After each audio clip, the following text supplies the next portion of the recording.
Bueno, gente, acá tengo un pequeño croquis que hice. Vamos a hablar un poco sobre el plano de la ciudad de La Plata, el trazado y sobre la masonería en general un poco. Así que bueno, vamos a arrancar. Se dice que la primera inspiración para la ciudad se sabe que estuvo a cargo, digamos, de Benoit como jefe de ese grupo, digamos. Pero había varios profesionales, entre ellos el masón grado 33, Carlos Glade. Y él le había presentado a Dardo Rocha un proyecto parecido, inspirado, digamos, en la ciudad de Karlsruhe, en Alemania. Acá podemos ver cómo era la ciudad con las diagonales, digamos. Este es el proyecto. Ahí tenemos como desde un palacio central, digamos, con salidas con diagonales. Y bueno, este era el proyecto que había presentado Glade en 1981, pero que no convencía a Dardo Rocha. Hasta que justamente ese mismo año presenta Juan Manuel Burgos el proyecto de la capital, de la nueva capital porteña, ¿no? Como dice acá, basado en este proyecto de capital del Reino de Italia, que como vemos tiene la cuestión de las diagonales. Fue presentado en el 81 y sirvió de base para las modificaciones que luego se le hicieron al trazado. Acá tenemos, este era el proyecto que presentó Burgos. Como vemos es muy similar al actual, pero el actual sufrió varias modificaciones que ya veremos con qué motivo fueron hechas. Pero como vemos, no era tan rebuscado todo el tema de los bulevares y de diagonales entre medio del eje fundacional. Acá tenemos en comparativa, tenemos la Plaza Moreno, esto sería Plaza Belgrano, el Parque Saavedra. Pero ven, como vemos, en el proyecto de Burgos, las plazas estas eran atravesadas por la avenida, como que terminó quedando Plaza Belgrano por ser ocupada por gente de Tolosa, digamos, por los tolosanos.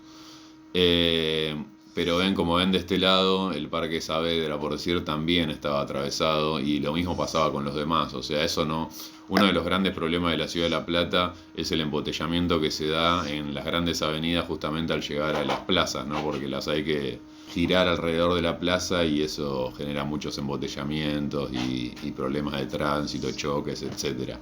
Y después otra cosa que se habla mucho es también de la inspiración que hubo en el libro de Julio Verne, Los 500 millones de la Begún, en los cuales describe una ciudad que en medio kilómetro la calle es 3 veces más ancha, o sea, cada 5 cuadras, que es el mismo formato que utilizó Glade, ¿no? Como vemos acá, Glade tenía 1, 2, 3, 4, 5 cuadras entre plaza y plaza.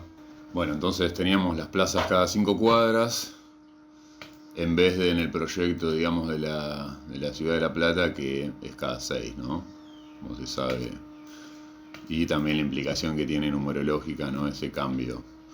Así que bueno, tenemos como antecedentes del trazado de La Plata, tenemos esta ciudad alemana, que fue presentada por Carlos Glade, el agrimensor. Todos estos muchachitos eran pertenecientes a la logia número 80. Acá tenemos el plantel, por decirlo, ¿no? La dignidad sería el cargo que ocupaban, ¿no? Vigilante, acá tenemos al tesorero. Benoit cumplía el rol de segundo vigilante, y como vemos acá hay algo que me llamó mucho la atención, es que Pedro Benoit era grado 3, o sea, era un maestro masón.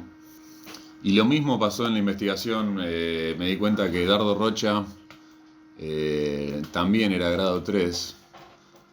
Acá tenemos un cuadro comparativo, ¿no? Entre el Zorro Roca, grado 33, la masonería pragmática. O sea, Roca usaba la masonería para sus influencias y para el poder real, digamos, ¿no? El poder territorial y político.